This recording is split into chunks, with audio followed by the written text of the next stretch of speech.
Welcome everyone to the second class. In this class, we're gonna continue from our previous lecture, where going a bit more on the overview of what the course will be like, and also the beginning steps that all of us are able to take to help us prepare us and better ourselves, so that the lesson that you're gonna learn throughout the 8 weeks will be able to utilize fully by yourself, because you have the right foundation, right understanding, and right approach towards learning and applying these for yourself. So in last class, we ended off with talking about sila or precept. We learned that this normality that we hold ourselves onto will help us make sure that we don't move toward stagnation and destruction for ourselves. And that will give us the starting budget, starting resources to jump into learning, studying, and practicing what we're going to learn in weeks to come. To go a bit more further than what we ended off last time, we're going to talk a bit of what that really means, beyond the basic understanding that most of you guys might learn before, the 5 precepts, the 8 precepts, and what it really means to embody and hold and use this tool called sila or normality, the way the Buddha teach the disciples long time ago. In our society, every aspect of our world is all governed by rules and regulation, norms and understanding that people abide by and hope people abide by, so that we live together in harmony, that things move forward, or at least if it doesn't, then it doesn't progress backwards. You'll find that the laws created by humans all around the world try to tackle the 5 basic morals under Buddhism.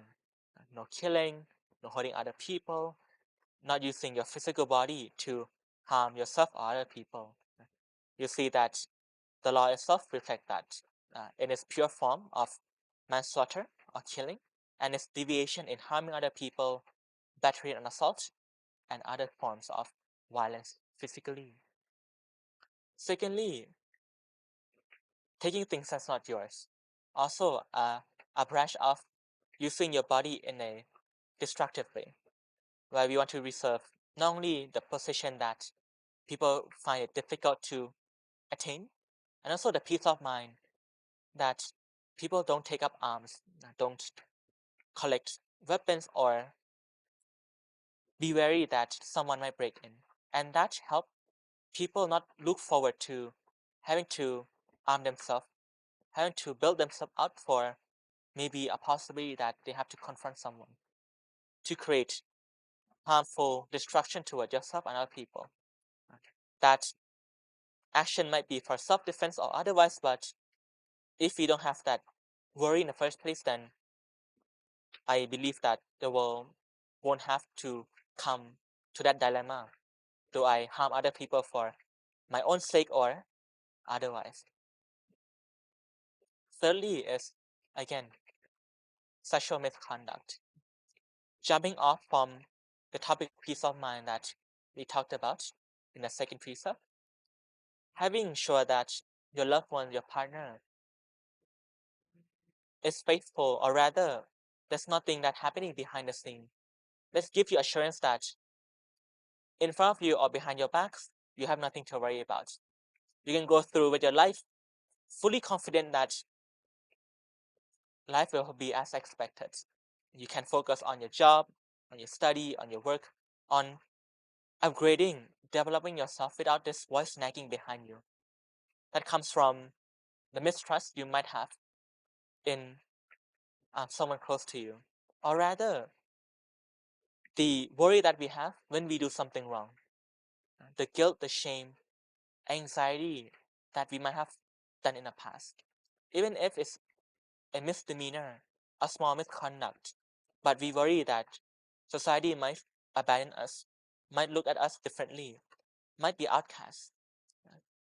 So to preserve peace and harmony for your own sake, for your own peace of mind, and the peace of mind of all the stakeholders, be it their parents, their friends, their family, their loved one, or those who care about that individual that you're interacting with.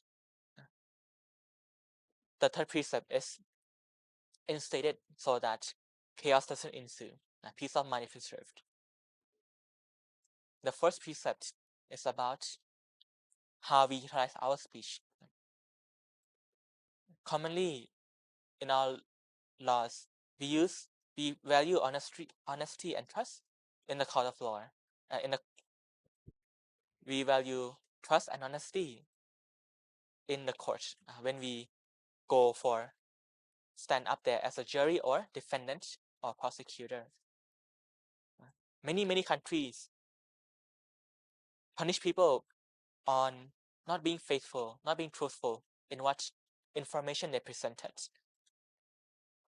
In our daily life, we expect that there's no underlying meaning behind what people say, that we can take people's words upfront, to not be weighed down by ambiguity, by uncertainty, so that the step that you take, you can take it with confidence, with nothing pulling you back. Not only that, but we have to make sure that our speeches doesn't ensue any fight, doesn't break people apart, or doesn't shyly ship people away of their own self-image, their own confidence, or their own good feelings. All these 5 precepts or 4 precepts that I mentioned before governs how you act and you speak. Yes, of course, although our mind sometimes might go to that direction, want to hurt other people in one way or the other, want to go over the boundary, want to cross the line in a place where the lines are blurred, to say something that will satisfy you because it hurt that person really badly, or save your image or save yourself when you did something wrong. Although we might have those thoughts, and it's normal as we are not perfect yet, but at least by being truthful to yourself, that today I'm gonna hold these precepts. Today I'm gonna hold myself accountable for these 4 things. You are saving yourself and those around you from the suffering, punishment, and long-term consequences that to come. And to make sure those things can be followed through 100% with confidence, the 5th precept of intoxication comes into play. To have people be mindful. Because of that mindfulness, we are able to become ourselves. We find that we might speak too much until we have consciousness to remind ourselves, oh, we have been blabbering for 5 minutes now, or we have been doing something unproductive, until we are gently reminded by our own consciousness that we should be doing something. It is this clarity, this consciousness, this mindfulness that help us conduct ourselves in a right productive way, not to stray toward on doing something too much or too little. There's two types of beauty in Thailand, in Thai vocabulary. There is the first word งดงาม the second word ดีงาม It is those 2 words might sound the same because they have the word งาม or beautiful at the end, but these 2 words are a compound word, where the first word signify why this is indeed beautiful. The word ดีงาม the word ดี in Thai means good. Because you conduct things in good way, that's why it is beautiful. To say something nice, to act something nice is beautiful because of the good that you do. On the other hand, similarly, งดงาม the word งด means to abstain. Because you abstain, that's why it is beautiful. That's why we see people who are courteous, who are self-preserved. They have this aura, this elegance to themselves. Not too much, not too little. The beauty from abstaining from being too much of anything. And that's the beauty that some people can see. For those who uplift themselves, hold themselves to a standard. So that's why to make our mind, ourselves beautiful, to be a beauty inside of society. We have to be mindful to help us continue to do great things, to make us ourselves look beautiful, and to help us abstain from things that shouldn't be done, so that beauty and elegance arise within us. So therefore, the fifth precept is also important, not to make yourself intoxicated.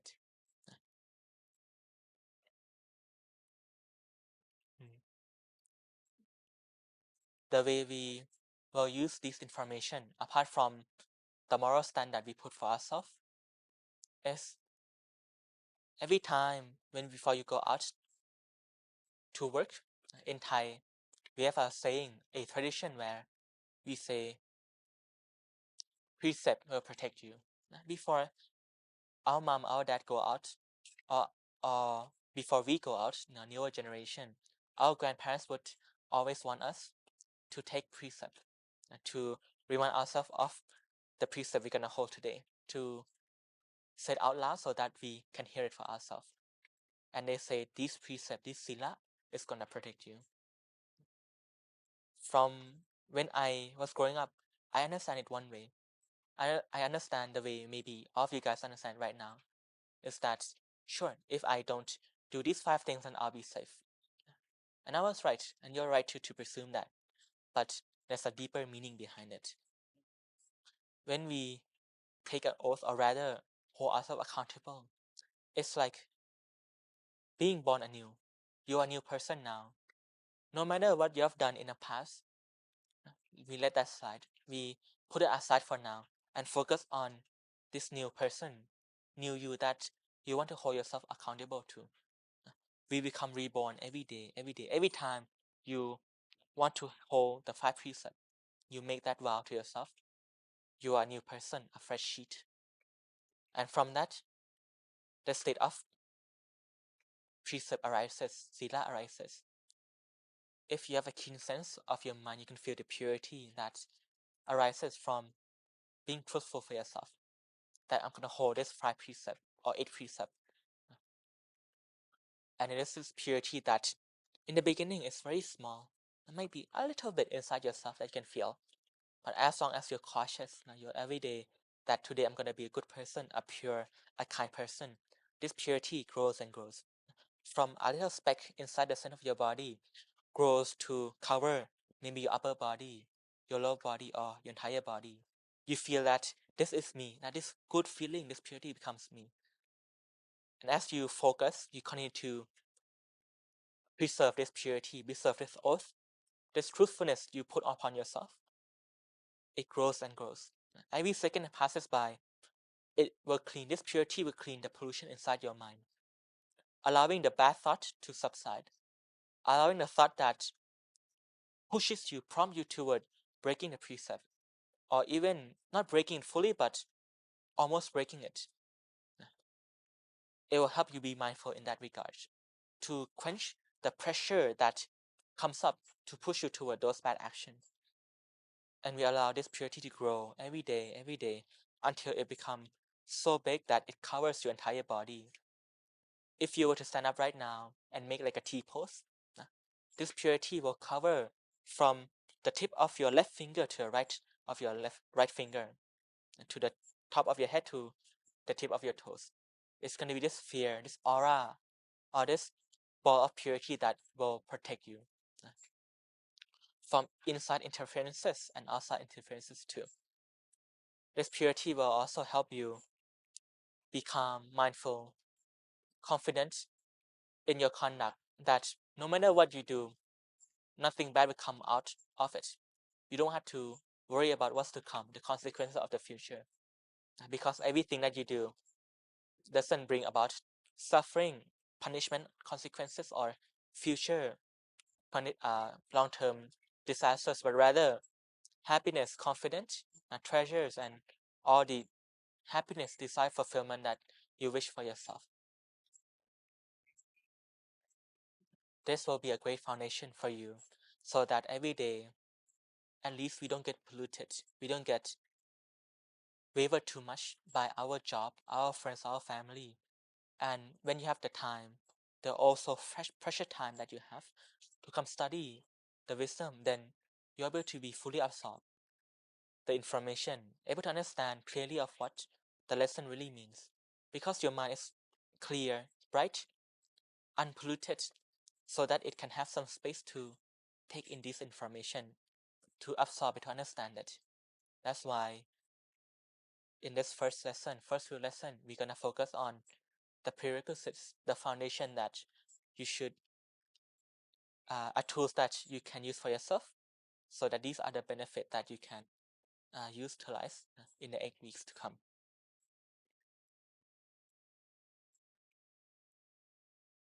It's perfectly fine to break precept here and there, no problem.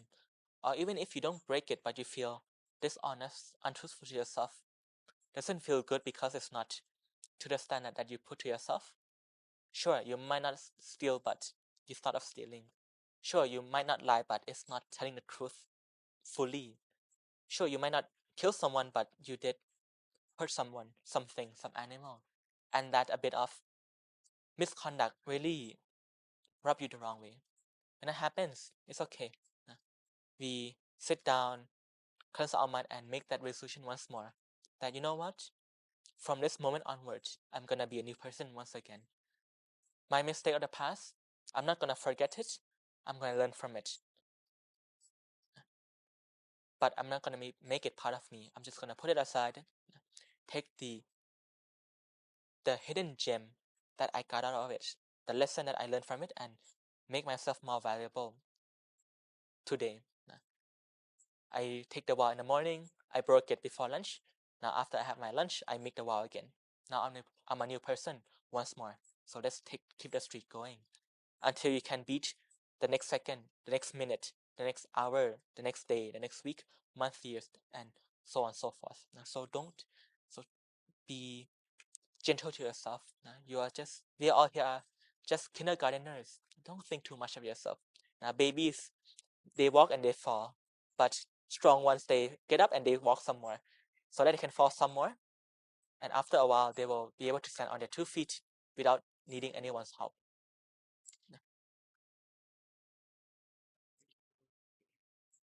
Now that we understand the importance of this, let's try to connect back with the first class of how I talked about the Dhamma sphere, how I talked about the fact that everything around us, people, things, animals, are merely just tools for you to utilize. There's a academic field called salutogenesis, where instead of focusing on what causes people diseases, illness, it rather focus on what causes people happiness and well-being. And in that field, they talked about the resources we have around ourselves, be it library, hospital, support groups, friends, family, all that everyone can utilize so that they can have a positive well-being. When I listen to it, I agree. I have to agree with them that they are correct, that these amazing resources are all around us. Many of you are fortunate. Some of you might not be so fortunate, but it doesn't mean that we have no access to these tools. But the problem is that people is not the master of themselves. Although amazing, wonderful things are around us, but it's very difficult for us to do anything about it, to take advantage of it. Even just by opening up this lecture, some of you might have to go through a lot of self-encouragement to actually open up and listen, instead of going for something else that is much more fun than listening to this. And this is where we're gonna talk about the tools first, and in the coming days, in the coming classes, focus heavily on how to become the master of yourself.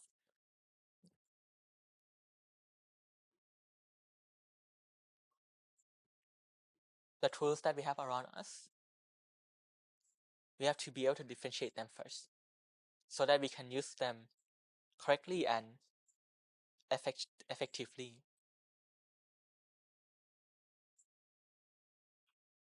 We have to ask ourselves, what, why do we search for these tools in the first place anyways? Why is it necessary for humanity to venture forth to not only find these resources but build it around us so that it can be more easily accessible? Then we have to look back at what humanity have been fighting for since the very beginning. Humanity has been fighting against stagnation and degradation. They are finding ways how can we improve ourselves, how can we keep pushing forward, breaking boundaries, breaking our own glass ceilings, so that we ourselves and humanity can be better, be more peaceful, harmonious. But we have to summarize what those things are that hinders us from moving forward. If you were to ask scholars around the world, or even your friends or family, there will be a million answers of what they say stop humanity from going forward. Even if you were to ask them what stopped them from achieving their own goals, and they will also say a million things that they fault and they think is what's stopping them.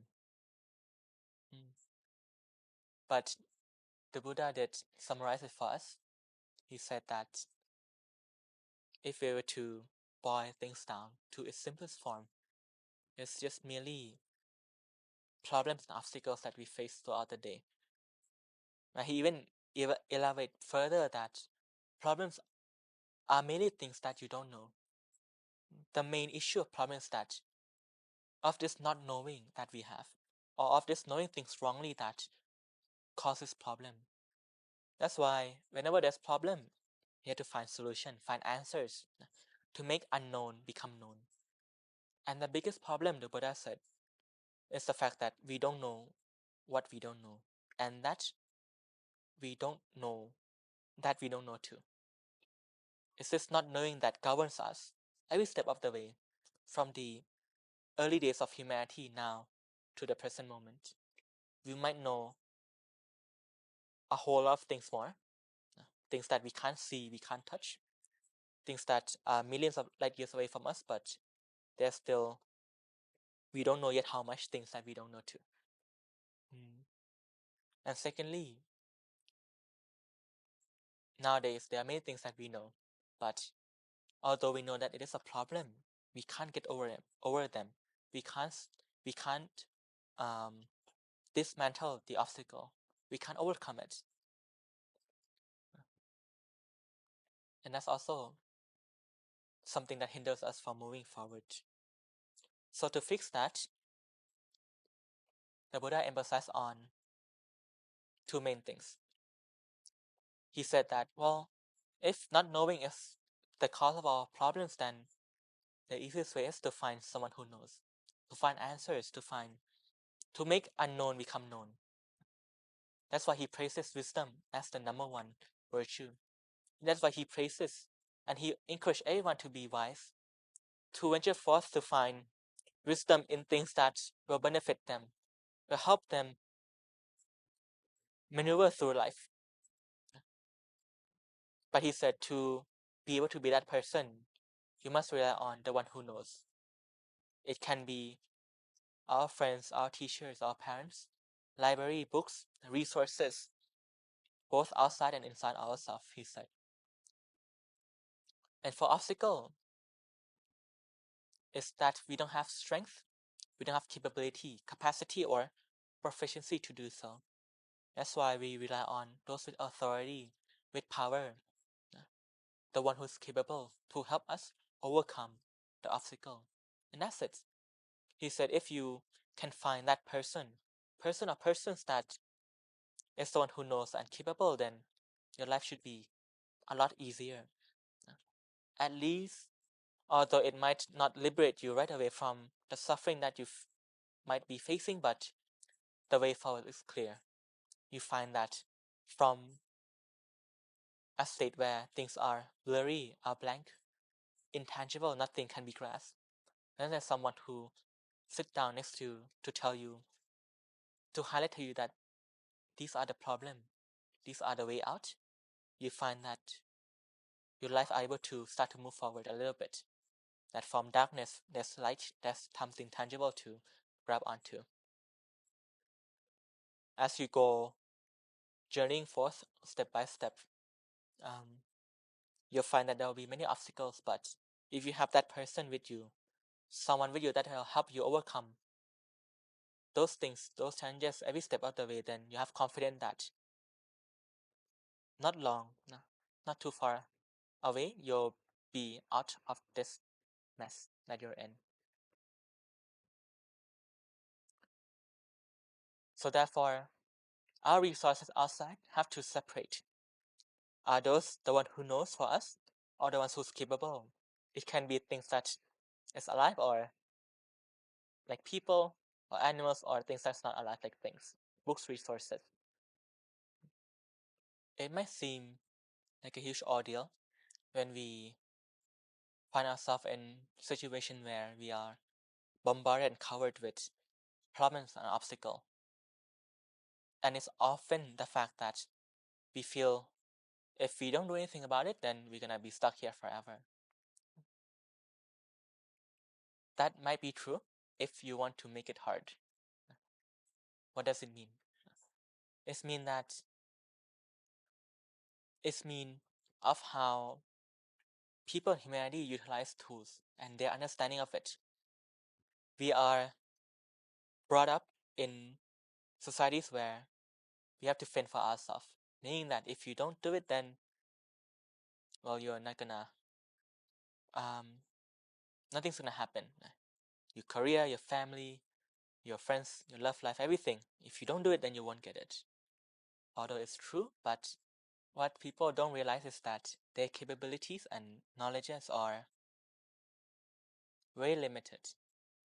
Sure, amongst those who are less capable, among those who are less wise, sure, they might stand out from the bunch, but standing toe to toe with those with the same level, then you find yourself knowing how much you know and how much you're capable of, no matter how high up you think you are.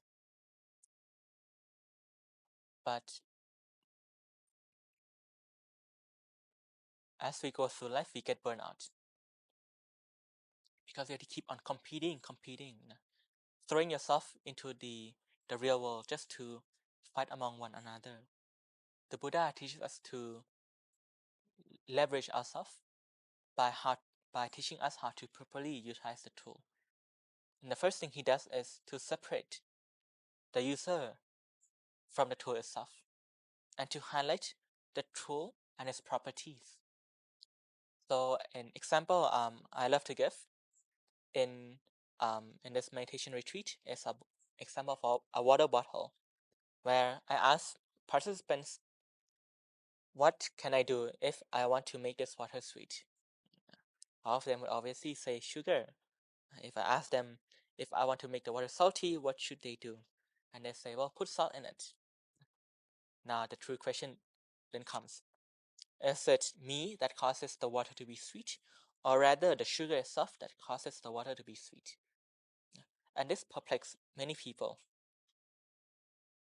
because they couldn't differentiate between user and the tools being used, and the tools and its property that the tools holds. In this example, I'm the user, and the tool that I'm using is sugarcane, or any deviation from it that holds the property called sweetness. My job is to just plop those things in, and the thing, that tool, will present itself, will make sweetness known to you by dissolving it into the water and making it sweet. So my job as a user is not to do anything, but rather to go out to learn what can I do to make my water sweet? What are the tools I could put in here to make it sweet? And that's my job. When I find out what those tools are, I just plop it in and let those tools present itself. In this approach, you find that you don't have to burden yourself too much. The thing that you have to do is very simple. Just study and learn and use it properly, and the easiest way possible. So same with going to school. In the example I gave last lecture of a kid, a sixth grader who want to go to seventh grade. Sure, he or she can be locked up in the library and just read, but we know full well that if we're not that type of person who would love to read, then give ourselves 2 hours and we're just gonna want to do something else and don't want to come back. But if you find yourself easier to let someone else digest your information for you and just listen to them talk, then you don't have to do too much. Just be there and listen. This is how we utilize tools. We identify what people, what things, what animal holds the property that you desires. Learn about them and go and ask them for help. Utilize them. So therefore, coming back to the Dhammasphere talks about it's a toolbox. Everything around us is merely a tool that have its own properties. Your friends too. There's a case study where a person comes up to me and said, when my life was good, my friends are all around me. But when my life is not so good, then they all go away. And because of that, I have a big rush towards my friend, who I thought is my best friend. And I told her that instead of looking at them like that, understand that those people have their own virtues. Your best friend might be someone who's very generous, but might not be as empathetic or compassionate as you hope they would be. So therefore, to wish that they show some empathy, some compassion when you're down, when they don't hold those virtues, then that's the wrong expectation you have. But when it comes to a point in your life where you need money and they are very generous with their wealth, then they are the right person to ask for help, because you're able to match the virtues that they hold toward your problem. Not only that they'll be thrilled to hear that you ask them for help, they are able to satisfy their generosity. They all want to help already, but they just want someone with the right problem toward them. So therefore, our job here is to learn how to manage and operate our problem obstacle correctly and try to match what are the right person, right things, right animal, right tools to best solve our problem, help us overcome obstacles. Hmm.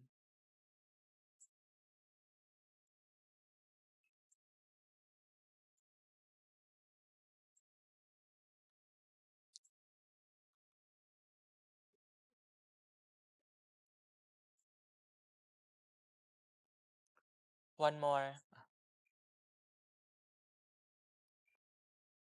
one last thing that I wanted to um okay.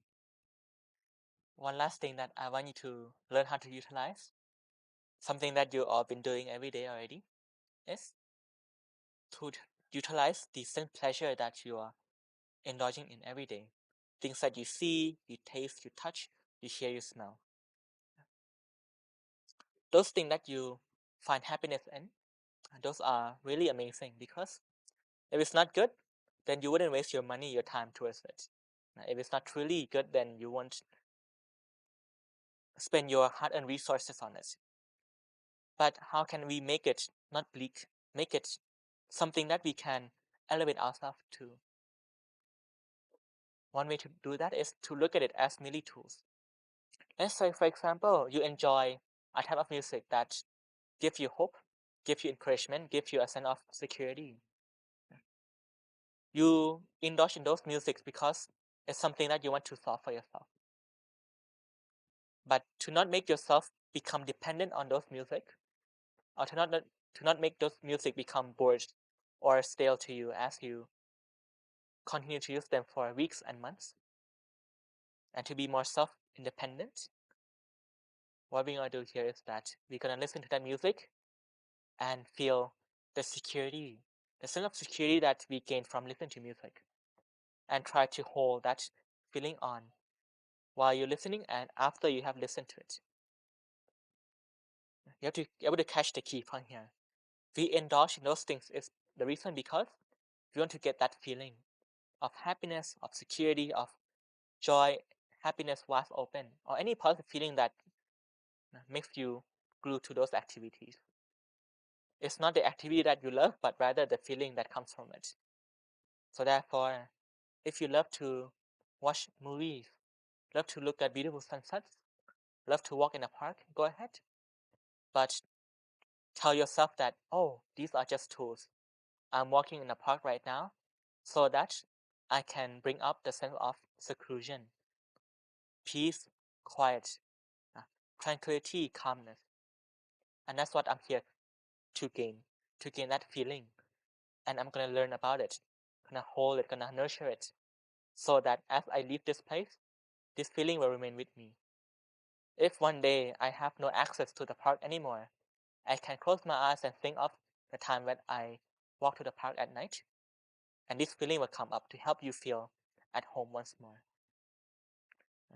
So this is the first step of how we can use our right view, right understanding toward the different tools in this toolbox that we live in the Dharma sphere that will help us elevate ourselves, become more independent, less reliant on all these resources that requires you to spend money, spend time, energy to work toward, to be more independent, more free.